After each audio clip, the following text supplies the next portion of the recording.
Hi, DJ Tina here, host of HMTV Canada Easing. With me today is special guest Alan Kaye. His show takes the audience on a musical journey through the beloved songs and hits that have thrilled millions of Joe Cocker fans worldwide. Hi Alan, welcome to HMTV Canada Easing. Hey, thanks a lot. Can you tell us about your band Mad Dogs and the Americans? Yeah, Mad Dogs and Americans is a 7-piece band and a female backup singer. I handpicked everyone in the band, and the name is based on Joe Cocker's band, Mad Dogs and Englishmen. And since we're Americans, we got the name that way. What can fans expect from your live Joe Cocker tribute shows? Well, it's an exact as possible recreation of Joe Cocker live in concert.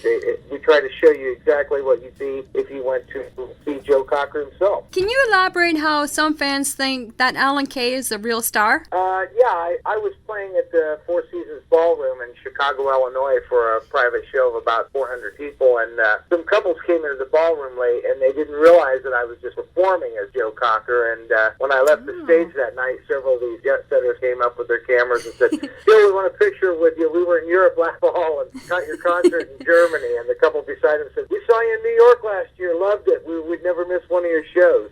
That's cool. You feel like you've accomplished something when it's that convincing. Oh, for sure. How many years have you been studying up on Joe Cocker? Well, I've been thinking about that question because, I study almost everyone that I come in contact with. It's almost automatic, maybe even more a reflex than doing it consciously because I always did impressions as a kid. And with that being said, I opened for Joe Cocker doing stand-up comedy and impressions on several days back in the 80s, and I came away with things embedded in my mind as early as back then. His voice singing and just talking, his body expressions. Now flash to many years later, 2006, I pulled out all of my Cocker CDs and DVDs and began, just as I did with my stand-up comedy act, I began rehearsing in front of a full-length mirror. And that way I could kind of capture and recreate his hand movements, facial expressions, posture, stage presence, and things like that. So it's been kind of a metamorphosis over time. Has Joe Cocker ever seen one of your live Joe Cocker tribute performances? No, I don't believe so, but I would love for him to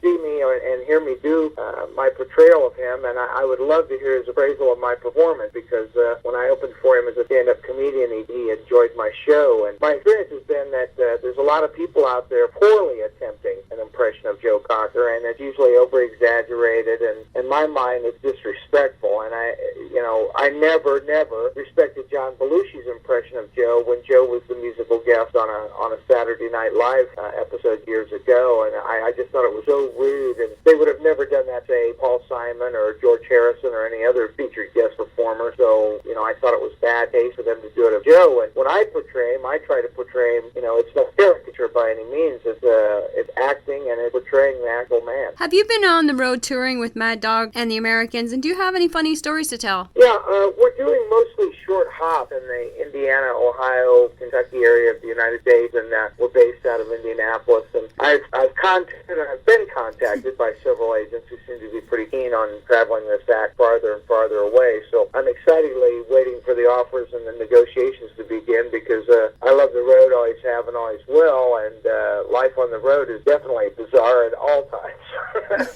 I guess. Are there any funny stories from being on the road? One particular, I was in a hotel and I was starving and I wanted to I don't normally eat before the show, and I was trying to get something to eat, and I called down and I said, this is Alan Kaye, and I'm in room 509, and I want this, that, and the other. Well, time went by, and I didn't have anything, and I called back down to room service, and they said, well, we don't have that order, and I placed the order again, and now time was getting late, and I called down there, and I said, where's my food? This is Alan Kaye, and they said, sir, we tried to bring it up to you. What room are you in? And I looked at my key, and I had the key from the hotel the night before, so I had been telling them to go to the wrong room.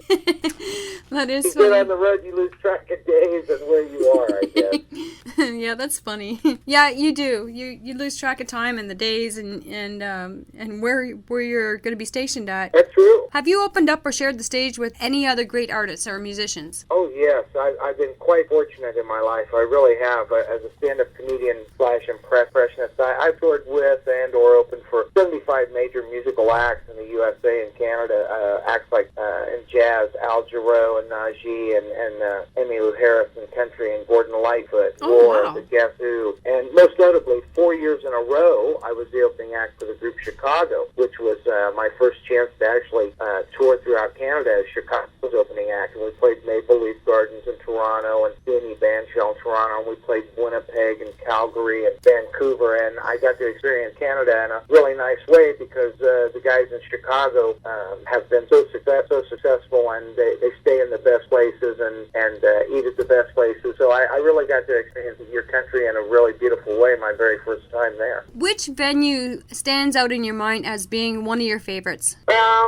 As far as acts that I've opened for or towns? Towns. I love Toronto because, and a lot of Canadians kind of beat me up for that because they said well, Toronto is not really that representative of our country. And I said, well, I loved it because of the fact that it was such a big city. Mm-hmm. There were many green spaces, beautiful trees and shrubbery and parks, and the people were a lot of fun. And I really enjoyed Vancouver, too. I thought it was absolutely fantastic. What inspired you to start performing stand-up comedy? Well, my mom and dad were funny people. I mean, they always, I grew up in an Irish household, and where black comedy was the most funny thing. I would be hammering a nail, I'd slip and hit my thumb with a hammer, and I'd scream, ah, my dad would go, what's wrong? And I go, I just pounded my thumb with a hammer, and he'd go, do it again. I was looking the other way. I think my father and my mother both could tell stories at parties and jokes. They were always good at it, and I was the class clown in school. I was in school plays. I had a teacher ask me to join the B team, and I thought, well, nobody but nerds was on the B team. And he said, no, listen, there's a category entitled humorous interpretation where you do excerpts from comedy, from plays, comedic plays. And so I did that, and I realized that if you disrupted the class, you got in trouble. But if you were good enough to disrupt the class and make the teacher laugh, they'd let you slide. So I kind of got into it at an early age, and I could do impressions. And then I was a lead singer in a band, and it broke up. And I was calling agents like mad, trying to get a band with no luck. And finally, an agent called me and said, look, if you really need the money, if you can find me a comedian to open a show in Indianapolis, I'll give you the agent fee. And while I was calling around trying to find somebody for him, he called me back and said, hey, you used to sing in a band that I used to see you sing in, and if a guy broke a string or someone needed to retune or whatever, you'd do jokes and impressions. Why don't you do the gig? And I said, great. And he goes, you only have to do 2 20-minute shows, and they can be the exact same material because we're going to clear the house. And I said, great. So I wrote down everything I could think of, old jokes and bits my dad and uncles had told me and impressions and everything. I wrote it all down, and I started the stopwatch, and I did everything I possibly could do, and went quick, 9.5 minutes. What am I going to do? And I just forced myself to write more material and started doing it, and people liked what I was doing, and one thing kind of led to another. Can you tell us your experiences in working with radio and television? Are you actively working in this field as an announcer and a DJ? Not currently, but I'll tell you, I've had a lot of experience. My first radio job was midnight until 6 a.m. on a radio station in Kokomo, Indiana called WIOU, and you can't make up call letters like that.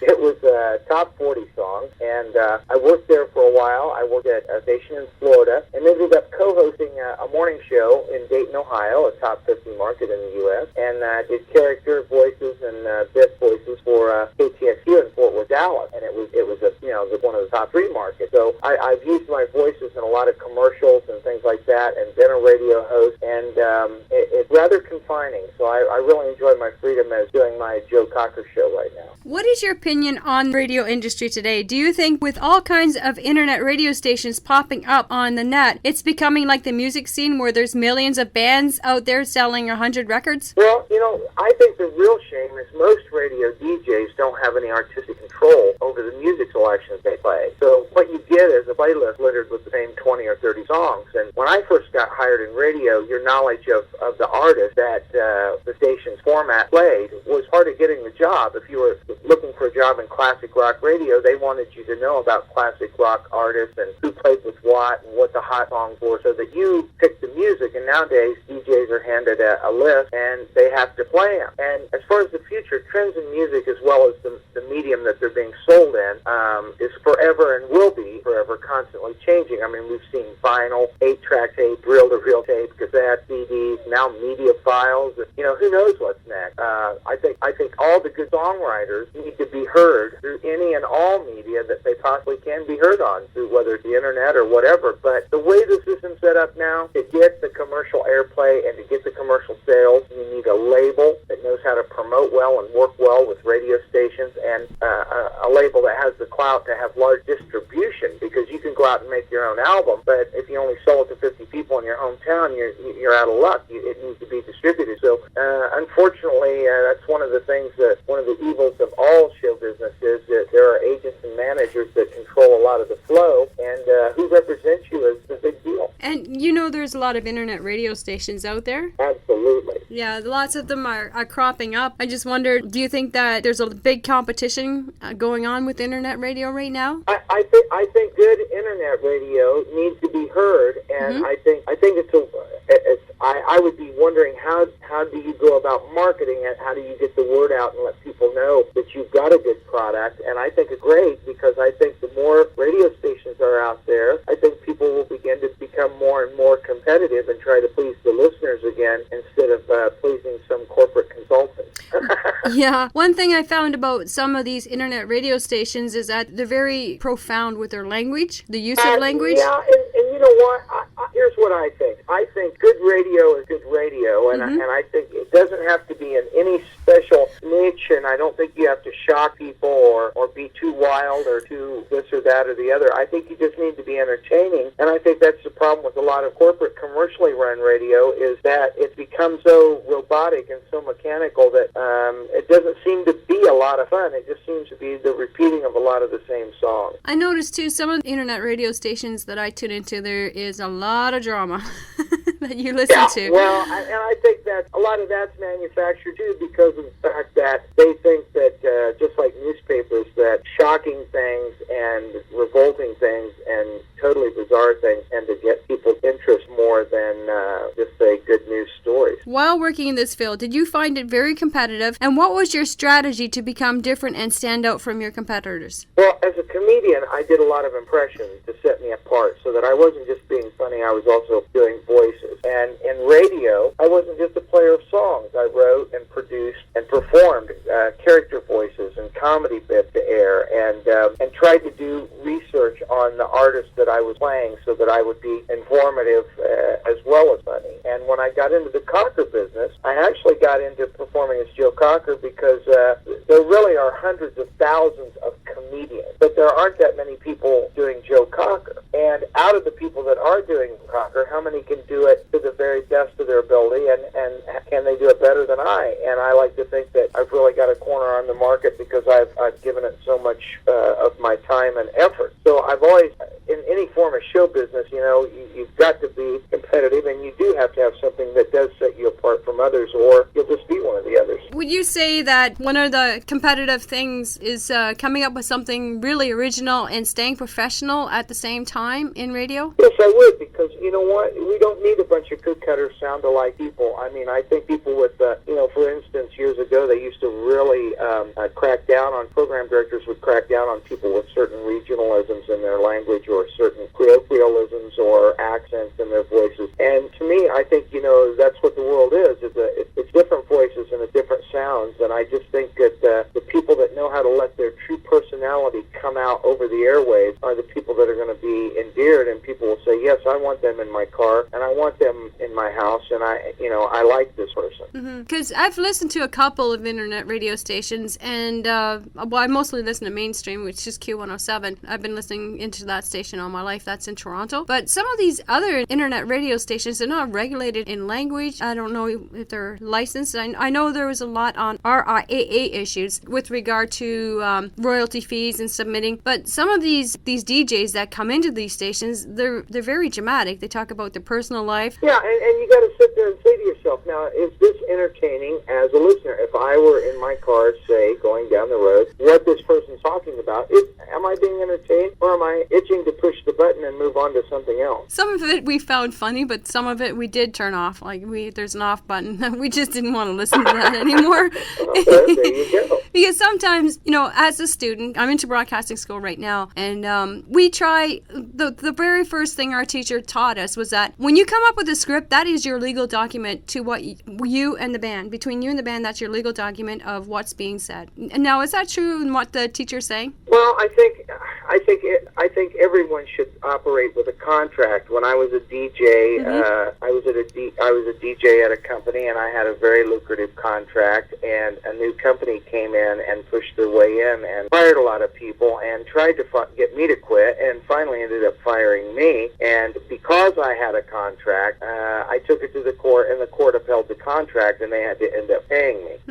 I never do a stand-up comedy performance or a Joe Cocker performance, any performance. I do no performances without a legal binding contract and all the T's crossed and all the I's dotted. And I think having an agreement in writing is a very important thing, because people have short memories, or when financial pressures or peer pressures come into the picture, sometimes they want to go ahead and dismiss you. Well, all well and good, as long as they're willing to still pay you because you've committed to that person. So and by the same token, every contract, I've heard lawyers say, there's not a contract in the world that doesn't have a loophole in it. So I think you're best to follow your instincts, and if you get into a situation with a company or a station or a manager or agent, I think you should feel good in your gut about that, and then express exactly what they expect and you expect of each other in writing. So basically, when our teacher says that we have to have a script for all our interviews, and he says it's a legal document, that's exactly what he's saying. So you know what was being presented to the band, and you know that if there's any arguments about who said this or that later, they can't dispute it because it's in the original script, correct? Absolutely. Okay. And I think that's only fair. That protects both you and the artist. You're an artist in what you do, and they're an artist, and I think when it's a win-win situation, everyone's happy. When only one person wins and the other person feels like they got shorted, then there's hard feelings, and it wasn't a win-win. That script puts everything in place as to minute. When you document minutes, that's what more or less a script is. Do you have a script with every show that you've performed or stand-up comedy that you performed? No, I really don't. Okay. What I usually do is because when I do comedy, I let in the contract there's a place that says, do you want adult material or TV acceptable or GP material or G material? They select, because the promoter of that show knows, or should know, who their audience is. So that way, after a show, if I've done something, if they say, okay, do an adult show, and I do an adult show, and the crowd's loving it and the laughter's crazy, and when I get off stage, I got a couple people that are disgruntled, I say to them, talk to the promoter, because they're the ones that paid me to do the show they wanted me to do. By the same token, I've done all clean shows, and people who have seen my adult show say, wow, why didn't you do so-and-so bit or so-and-so bit? And I say, well, because this particular venue wanted it all to be clean television acceptable material, and that they're paying for it so that, they get what they pay for. Now, you worked in mainstream radio. Absolutely. When dealing with mainstream radio, do the record labels pay the radio station to play their songs, or do you pay your royalty fees and licensing fees to play those songs? How does it work? No, the radio station pays performance fee to ASCAP BMI, which allows them in the license agreement to play the songs that are published through them. Okay. And so years ago in the U.S., there were people that had radio stations, and they were saying to guys, well, hey, slip me a little money under the table and I'll play that song. Well, that was called payola, and they made laws against that, and people could go to prison for that. So then they tried to skirt that, and they'd go to the program directors and they'd say, listen, I've got 2 new bands, and I want you to add their songs, and if you do, hey, you got used to this Mercedes-Benz and a trip to Florida. Well, that was plugola. It wasn't actually dollars, but it was gifts. It was plugola. So that became a law. So anybody that's in the radio business today, they have program directors and music directors who sit down once a week. Like, for instance, when I was on the radio in Dallas, every Monday the lobby would be full of record labels, EMI, Warner Brothers, A&M, all these different record companies, Polygram. They'd be sitting there waiting their turn, and they would go in one at a time, and they would take their records in and sit down with the music director, and they would play the record and say, this is really a great record. Please add it, and when you add it, call my office and let them know so that I get credited with, you adding this song, say Elton John on MCA, and he's the MCA rep. He gets points for every station that, adds the record. That's his business. That's his job to go out and promote. What do you like or dislike about this business, and what advice do you have for us rookies entering into this field? Well, I'm going to say this about show business in general, because it works the same basically for comedy, radio, television, tribute artists, and all these fields. It is very, very hard to break into. Many radio stations, even small market radio stations, they want top-notch broadcasters out of the hole, and they can't get it. They're not paying enough money, and all the good big people are already in the bigger market. Same way with comedy. The comedy club owner, he wants a great comic for no money. So in all these fields, when you're starting out, it's really hard to break into the field, and the money is crummy. But here's the key: in all these fields of show business, all it takes is the right person or hear your performance, and that's why you should never stop trying to better your craft. So that the second opportunity knocks, you can answer it without hesitation, and you impress them, you blow them away with the energy and the precision, and it lets them know this is an act that will impress all that see or hear it. This is an act that I would be proud to represent. I know I can make money with an act of this caliber. And that person who has the wherewithal to catapult your career may be in your very next audience or listening to your very next show, no matter where it takes place. You might be in some little tiny club and 20 people there, and one of the guys in the audience is, the second head guy of, NBC. You never know. And so you got to always bring your best to every performance. And when I was first starting out in comedy, I had a friend who was an actor, and he turned me onto a book called Acting, The First 6 Lessons, and it's by the great Richard Bologef, and he was co-founder of the American Laboratory Theater School. And I'm paraphrasing here because he said this about actors, but just, insert your career here. Being an entertainer is a career that may take your whole lifetime to achieve anything at. But in my mind, it's a career worthy of a lifetime of work. I mean, I love performing, and so if it takes me forever to get the New York Times or, the Toronto media or the Vancouver media or whoever to say, okay, we recognize Alan Kaye is now a star in his own right, da-da-da-da-da. Well, if it takes a lifetime to do that, so be it, because I love it so much, and it gives so much back to me, because when I know I'm entertaining people, they're not thinking about a car payment being due or their leg being broke or their mom being in the hospital. For that few minutes, I'm giving them something to laugh or smile or sing along with, and that is a gift that I'm giving them, and it makes me feel good to hear the applause. So, it's my life. When you've done a show in a night, are you always saying to yourself, there's some things I could do better, and there's some things I want to try different, and there's ways I want to reinvent my skills or the way I do things? Yeah, I think any good entertainer does that. You got to constantly reassess your act. Long before there was videotape available to everybody, I used to take a little handheld recorder and put it in the back of the room some night, and that way I could barely hear my voice, but I could hear how the audience reacted tremendously. Then some nights I'd set the recorder on stage with me so I could hear my timing, and the audience would be slightly muffled. And I've always worked in front of a full-length mirror, and after I get done with the show, there have been nights where I've had the flu or whatever, and I know in my heart that I didn't do the best show I could do because I was sick or whatever, and I will have people come up and go, hey, great show, and you're thankful, but underneath it you're saying, well, if they'd only seen me without my nose all plugged up or my throat being sore. And I've done auditions for plays and commercials where I went in, and as soon as I walked out, I went, they're going to call me. I nailed it. I'm going to get the gig. Then there's been times where I came out and said, man, if I'd have only done that a little louder, or if I'd have only twisted my head a certain way, So I think you always try to reassess yourself, and I think sometimes the best we can get is from someone who is knowledgeable about our craft. A radio person, program director should know how to make you better. Right. A comic, your manager should have some ideas, or your agent should have some ideas of how to make you better, because sometimes we are so close to our craft that it's hard for us to see it. You know what? I think we, as artists, I think we all struggle with the same thing, that we can never find a happy medium. It's always like we can always try this or try that, or to become better, or how, always finding ways to reinvent ourselves. I don't think you should do anything precisely the same way every time. I think there are certain things that you learn. For instance, on stage, I've done certain things that I've never done before, and it worked so well that I made a mental note. And the minute I got off stage, I wrote down, keep this, or work this, flesh it out, make it a little longer. This is a great beginning of a bit.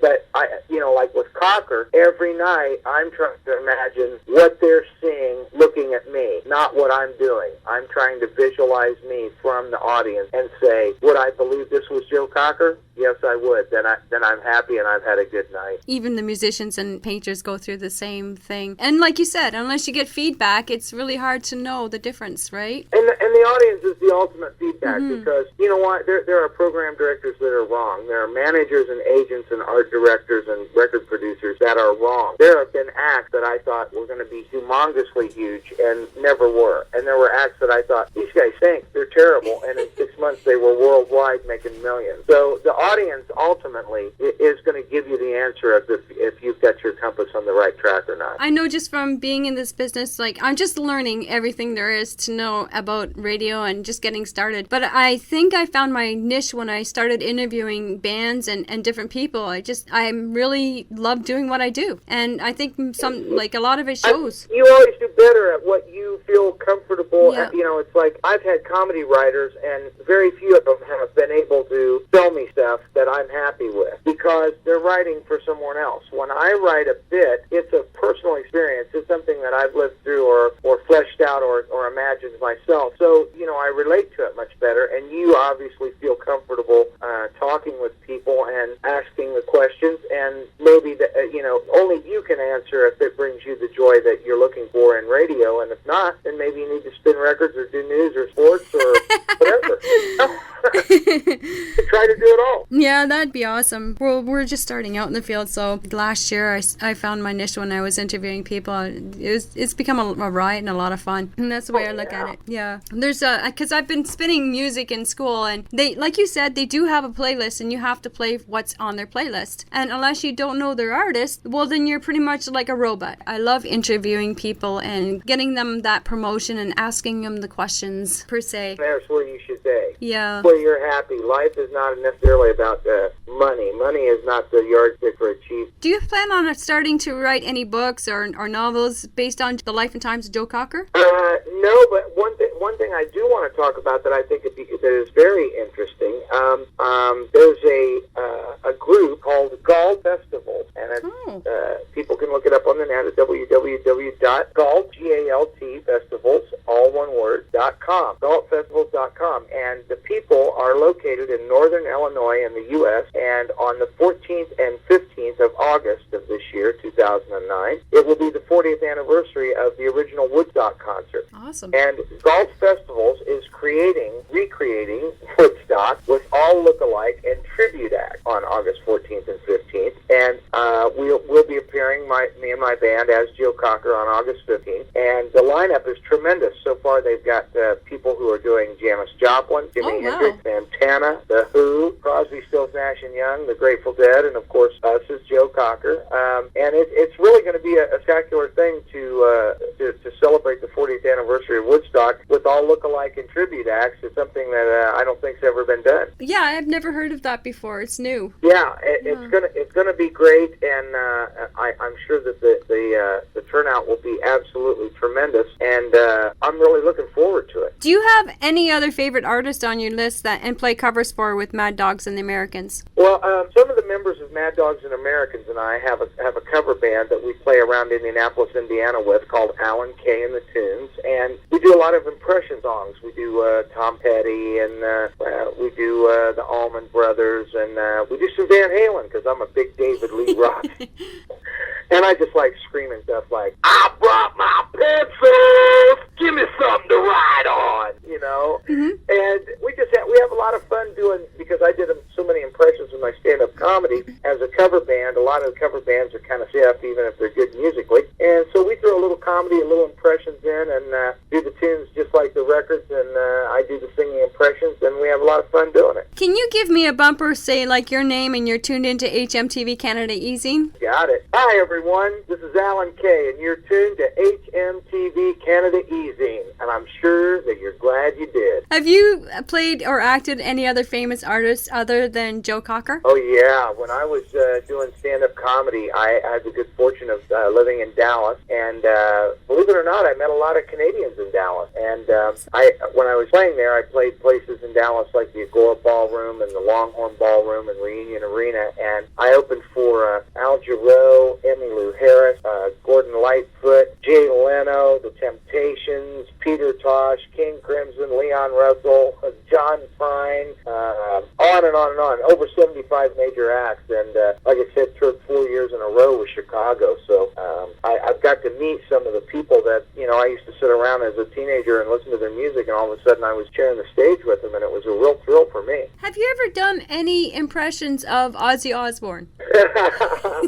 Well, that's exactly how I got into this whole, tribute side of the business, because I went to a Halloween party as Ozzy Osbourne, and it was just a Halloween costume, nothing elaborate, but I was doing the character, and I sent some of the footage to a friend of mine, and he said, "You ought to be doing Ozzy Osbourne full time." And I said, "You got to be kidding me." And he said, "Well, have you ever heard of Legends in Concert out of Vegas? Because they do it all over the world, and their main headquarters is Vegas." I said, "Yeah, but I wouldn't know who to call and stuff." He goes, "Hang on, I'll call you back." So he called me back. He goes, "I got you the guy's number. Call him and get an audition." And I went out and I auditioned as Joe Cocker first, as a young Joe Cocker with a fake beard and a wig. And I did Joe Cocker, and they really enjoyed it. And they said, "Well, we understand you got another character you want to do." And I said, "Yeah, I got to go change." And I said, "I'll be back in 10 minutes." And I went in and changed into Ozzy. And when I crashed through the door, I didn't knock or anything like I did the first time as Joe Cocker. I just stumbled in and went, "Hey, what's going on? Oh, I'm supposed to meet Jack and Kelly,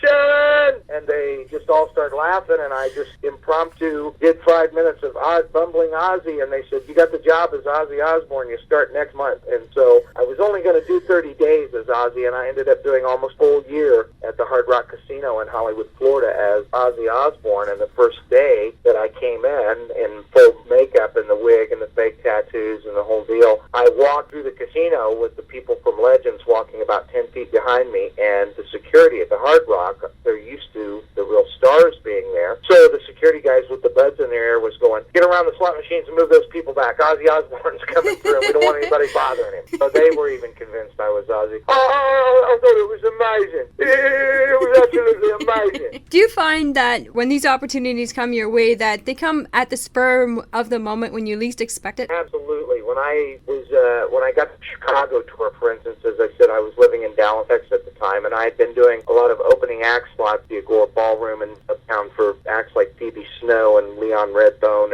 and Wet Willie, people like that. And I didn't have any concerts coming up for 2 months, and I only had one club date, a one-nighter, and my money was really tight, and I was up late at night worrying about it. And Pace Concert called me and said, "Would you want to open some shows for Chicago, the band?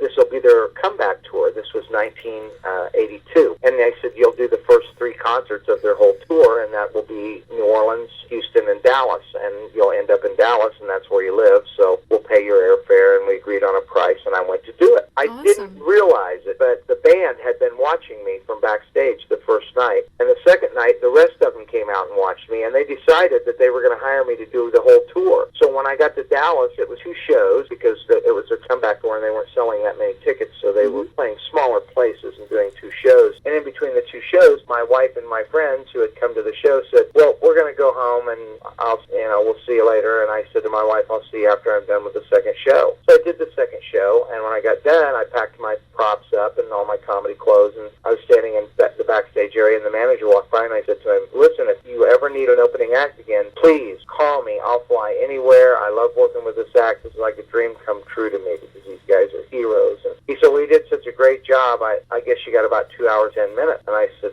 "What do you mean?" And he said, "Until the trucks are loaded and we're ready to go out." And that is if you want to do the whole rest of the tour. That's cool. And two of the Chicago guys popped their head around the corner and said, "Come on, go with us, come on." And so I ended up doing 4 years with them, and I couldn't have needed the money. I mean, I was so desperate, I was wondering how I was going to make my bills when that happened. Yeah, they seem to crop up at the very last minute, or when you least expected, they hit you straight in the face. Well, and I was playing a comedy club when I got my job in radio in Dayton, Ohio. I was playing a comedy club on a Thursday night, and I had 2 or 3 more weeks of comedy before I went home at small comedy clubs throughout the U.S. And after the show, the owner said, "There's a guy in the back wants to buy you a drink." And so I went to the back bar, and a gentleman, big Irish gentleman dressed in a fancy suit and a fancy tie, and he said, "I want to talk to you about radio." And he said, "I'm getting ready to change my morning show." And he said, "I think you should be a part of it with all your voices and everything." And I said, "Well, you know," and I was thinking that when I first started in radio as a young man in Kokomo, Indiana, the money was pathetic, and I was making fairly good money doing comedy clubs. And I said, "Well, you know, I don't know if I'm making a good living now," and da-da-da-da. So he wrote a number down on a napkin, and he stood across the table, and he said, "I'll give you a $3,000 signing bonus. I'll move your families, all your furniture and everything from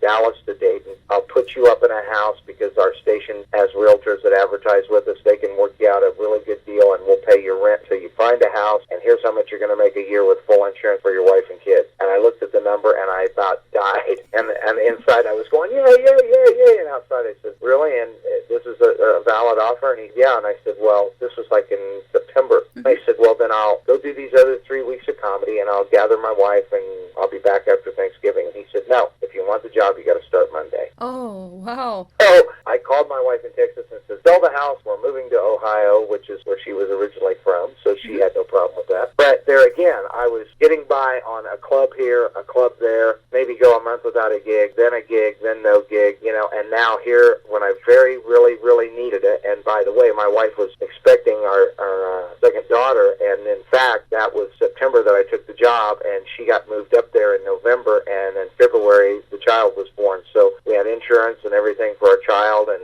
you know, everything was that we needed came through, but it came through at the very darkest last minute when I least expected it. Do you have any upcoming shows currently? Yes, I have quite a few, but the closest one that's going to be the closest one to Canada, like I say, will be in northern Illinois on August 15th of this year at the anniversary of the recreation of Woodstock. So if there's anybody that's looking for a road trip, like I say, get on the internet and look at golffestivals.com, and this could be a piece of history as far as the United States goes, because being the 40th anniversary and it being all look like sound effects doing the tribute, it could get a lot of press, and I think it could be pretty monumental gig. How about any tours? Do you have any planned for 2009? Yeah, for 2009, I'm really concentrating on more dates, the mini tours. I'd like to play Canada. I'd like to play Europe. So many times when I've been on tour with big acts, music acts, and doing comedy, they would leave to go to Europe, and I would have to stay here in the United States and do something else till they got back, because comedy doesn't really translate well to Europe.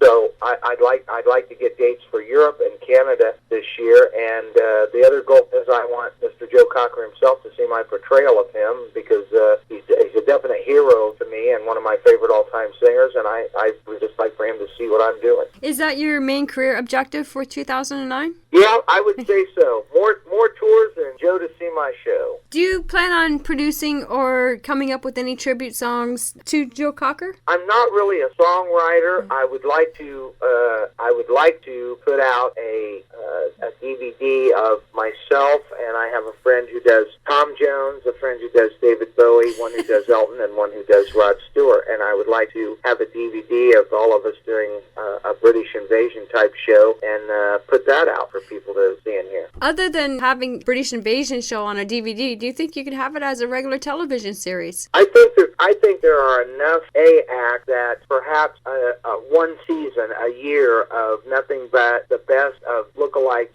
from the whole world, you know, the best of the best, and have them on and let people see what they do behind the scenes. There was a show for a while called The Next Best Thing, but it was more or less like a talent competition, and it looked a little contrived, and it wasn't really the best of the best acts, and I would like to see that happen. Before we wrap up our interview, do you have any shout-outs to fans or friends? Absolutely. A Canadian friend of mine who I met while I lived in Dallas back in the 80s, Don Coleman, the AC/DC vocalist, he does a marvelous tribute to the singers of AC/DC, and he's a fantastic composer-songwriter. He's written some tribute to the guys in ACT, and also a guy from Moxie, and he's an incredible writer. So, hey, Don Coleman, wherever you're at. And my friend Bruce Glimpse out in Nova Scotia. And I want to say hi to him and to anybody who was a Bob and Doug McKenzie fan, because I can't say or think of anything about Canada where I don't think of Rick Moranis and the guys doing Bob and Doug McKenzie on SCTV, because I just always thought it was hilarious and that it was very endearing. Beauty, eh? Take off, you hosehead. With regard to Don Coleman, say if he came up with a Joe Cocker song, would you work together with him on him in the future if he did come up with one? Oh, absolutely. When I first met Don, I knew he played some keyboard and I knew he wrote some songs, but I had no idea of his talent. And 22 years later, after we'd met in Dallas, 22 years later, he finds me on the internet on MySpace and gives me a shout, and we reconnect. And in fact, he's already sent me a tube that says Hosehead on it. That's funny. Did you want to plug in your main web address and your MySpace address? Yes, please. It's okay. www.alankaye.info. And anybody that wants to give me a shout, please do. And I'll be glad to. I try to answer everything. I get a lot of mail, but I really do. Honestly, I don't have a staff and a big bunch of secretaries, but I really will try to get to it. And especially if you heard this on HMTV Canada Easing, please mention it, and I'll be glad to say hi to you and answer any questions you might have. And I hope to get up to Canada and play in 09 or 010 or whatever. You know what? If you're ever in Canada, stop down on Yonge Street and walk into the Q107 building and introduce yourself. I would be more than happy to do that. I love Canada, and I love coming to the Great White North, but only in the summer. One of our greatest musicians, Kim Mitchell, is now a DJ for Q107. Mitchell. Remember that name? And around about the same time, wasn't Max Webster pretty big? Yes, he was the original singer for Max Webster, and then he moved on to Kim Mitchell. And then there's also guys that I've worked with, April Wine and the Guess Who are also Canadian. And Pat Travers is Canadian, I think? Yes. Wow. Lots of good Canadian rock. Oh, yeah. So if you walk into Q107 during the week from 2 to 7 p.m., you can catch Kim Mitchell on location. How cool would that be? Yeah, for sure. Just walk in and say hi. Gene Simmons walked in Q107 just recently, and he's in the Toronto area starting his record label. And he called the Toronto area the New England. Well, that's fine, because people in Montreal wanted to be New France. Isn't that funny, eh? Okay, Joe, it's been a real pleasure. Thank you for Thank you for allowing our Easing to interview you. You rock. Thanks, Martin. And you guys keep on rocking in the Great White North, and thank very much for your time and pleasure on my end as well. We will, for sure. Now take off, eh? Yeah, we will, eh? Thanks.